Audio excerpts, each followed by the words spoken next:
Hello मेरे प्यारे बच्चों, स्वागत है आपका जीवीएफ स्कूल डिजिटल लर्निंग प्लेटफॉर्म पे, जहां आपको बिहार बोर्ड से संबंधित सभी समाधान प्राप्त होगा। आइए और जुड़िए हम लोग के साथ और एक बेहतरीन भविष्य बनाइए अपना। तो मैं राकेश रंजन आपके लिए मैथ्स क्लास 10th की अध्याय पहला वास्तविक संख्या लेकर आया हूं।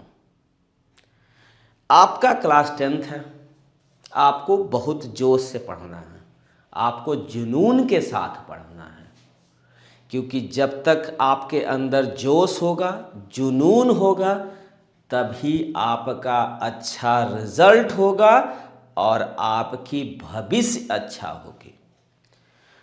तो जोश और जुनून कभी कम नहीं होना चाहिए।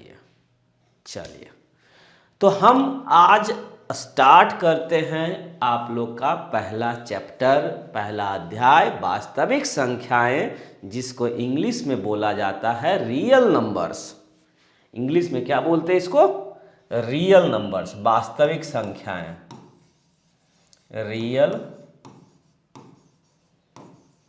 नंबर्स।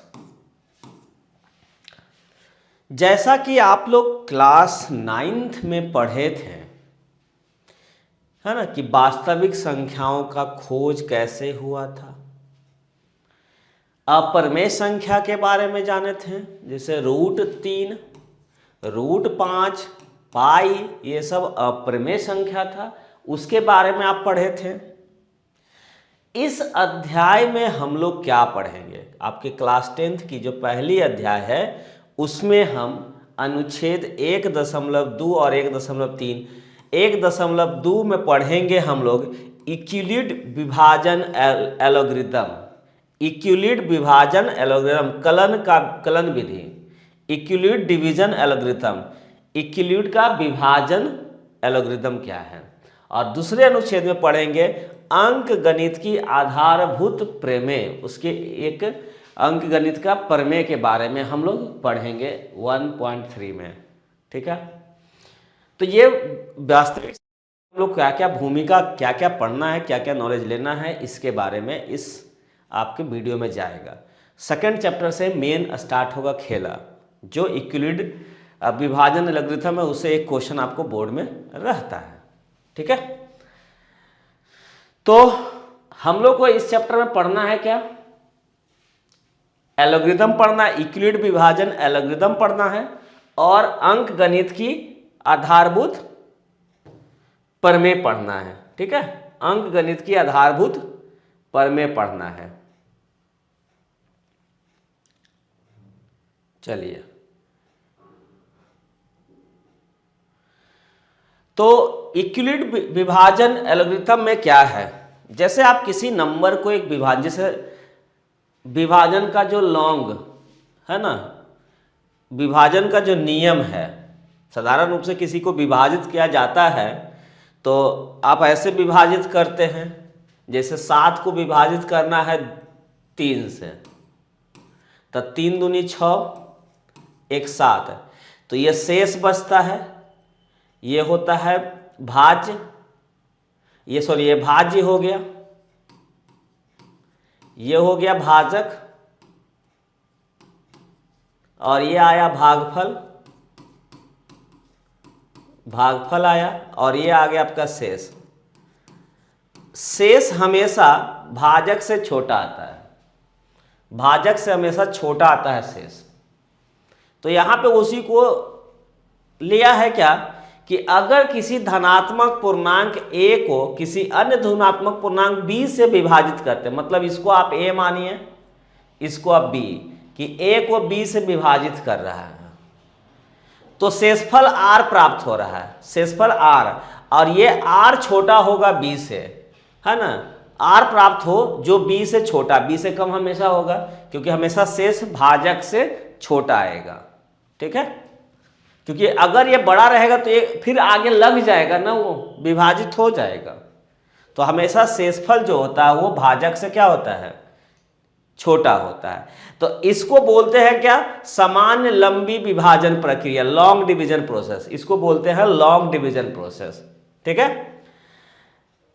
यद्यपि यह परिमाण कहने की और समझने में बहुत सरल है, परंतु पूर्णांक का विभाज्यता के गुण से संबंधित इसके अनेक अनुप्रयोग है। इस पे हम कुछ प्रकाश डालेंगे। मुख्यतः इसका जो उपयोग है महत्तम समवर्तक एचसीएफ परिकलित करने के लिए करते हैं। ठीक है। दूसरी और जो 1.3 में पढ़ेंगे, अंक गणित की आधारभूत प्रमेय का संबंध धनात्मक पूर्णांकों के गुणन से है। पहले हम लोग जानते हैं कि भाज्य संख्या क्या होता है, कि भाज्य संख्या, इसको इंग्लिश में बोलते हैं कंपोजिट नंबर, जिसका एक अद्वितीय अभाज्य संख्या प्राइम के गुणनफल के रूप में व्यक्त किया जा सकता है। जैसे मान लेते हैं 6 है, तो 6 को आप 2 गुना 3 लिख सकते हैं, तो ये प्राइम नंबर में लिखा गया है, मतलब अभाज्य संख्या के रूप में, गुणन के रूप में आप इसको लिख सकते हैं। ठीक है। यही महत्वपूर्ण तथ्य अंक गणित के आधारभूत प्रमेय है। पुनः यह परिमाण कहने और समझने में बहुत सरल है, परंतु यह गणित के क्षेत्र में बहुत व्यापक और समर्थक अनुप्रयोग है। यहाँ हम अंक गणित के आधारभूत प्रमेय को 2 मुख्य अनुप्रयोग में देखेंगे। एक अनुप्रयोग जो है आपका क्या रहेगा, एक अनुप्रयोग जो है हम कक्षा 9 में पढ़ चुके हैं, जैसे प्रमेय संख्या के बारे में, है ना, कक्षा 9 में हम इसके बारे में पढ़ चुके हैं। अप्रमेय संख्या के बारे में, जैसे रूट में रहता था, √2, √3, √5, ये सब क्या है, एक अप्रमेय संख्या है। तो इसको अप्रमेय सिद्ध करने के लिए कक्षा 9 में हम पढ़े हैं। दूसरा यह प्रयोग कि जो प्रमेय संख्या मान लेते हैं, अप्रमेय तो हो गया प्रमेय संख्या, तो प्रमेय संख्या किसको बोलते हैं, तो ध्यान है, क्लास 9 में पढ़ते थे कि प्रमेय संख्या p/q के रूप में लिखा जाता है, और जहां q का वैल्यू 0 नहीं होना चाहिए, q का वैल्यू 0 नहीं होना चाहिए। तो यहाँ पे p/q अगर एक प्रमेय संख्या है, तो अगर किसी संख्या को इसको हम q से भाग देंगे p से में, तो यहाँ पे कुछ भागफल आएगा, है ना, हो सकता दशमलव में आ जाए। तो ये दशमलव प्रसार जो क्लास 9 में पढ़ते थे वो शांत या अशांत होता था। तो शांत या अशांत हम वहाँ भाग दे के देखते थे कि कट रहा है कि नहीं कट रहा है, क्या वो फिर से वो वैल्यू रिपीट कर रहा है, पुनरावृत्त कर रहा है, तो अशांत होता था। अगर कट गया पूरा तरह से तो शांत होता था। तो यहाँ पे इसको हम प्रमेय से इसको देखेंगे कि अगर यहाँ पे कोई एक प्रमेय संख्या है p/q के फॉर्म में, तो q का आप अभाज्य गुणनखंड निकालिएगा, q का अभाज्य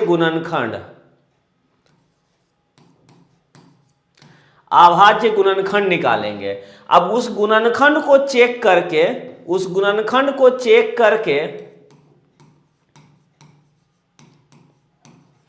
अभाज्य गुणनखंड निकाल के पता कर सकते हैं कि वो शांत होगा, शांत दशमलव प्रसार होगा कि अशांत दशमलव प्रसार होगा।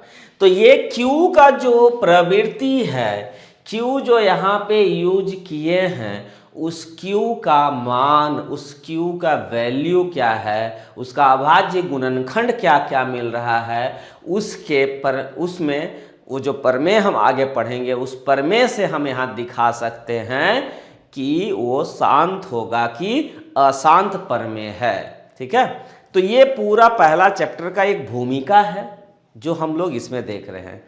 आगे की जो वीडियो होगी उसमें आप सीखेंगे यूक्लिड डिवीजन लेमा या फिर यूक्लिड डिवीजन एल्गोरिथम, है ना, यूक्लिड विभाजन एल्गोरिथम पढ़ेंगे हम लोग वहाँ पे। ठीक है। तो नेक्स्ट वीडियो आप लोग जस्ट आएगा, जस्ट नीचे है नेक्स्ट वीडियो है, उसको आप देखिए, और अपना सेकेंड जो वीडियो होगा वो इसमें हम लोग यूक्लिड पे काम करेंगे, विभाजन पे काम करेंगे, यूक्लिड विभाजन एल्गोरिदम पे काम करेंगे और वहाँ से फिर प्रश्नावली देखेंगे कि कैसे क्वेश्चन पूछे जाते हैं, प्रश्न कैसे होते हैं इस पे। ठीक है, तब तक के लिए धन्यवाद। बने रहिए इसी तरह से, प्यार देते रहिए, लोगों के बीच में शेयर करिए और आपका स्नेह, हमारा स्नेह आपके साथ है, आपका प्यार मेरे पे दिए है, तो हम लोग खूब आगे बढ़ते रहेंगे, अच्छे से पढ़ाई करते रहेंगे। धन्यवाद।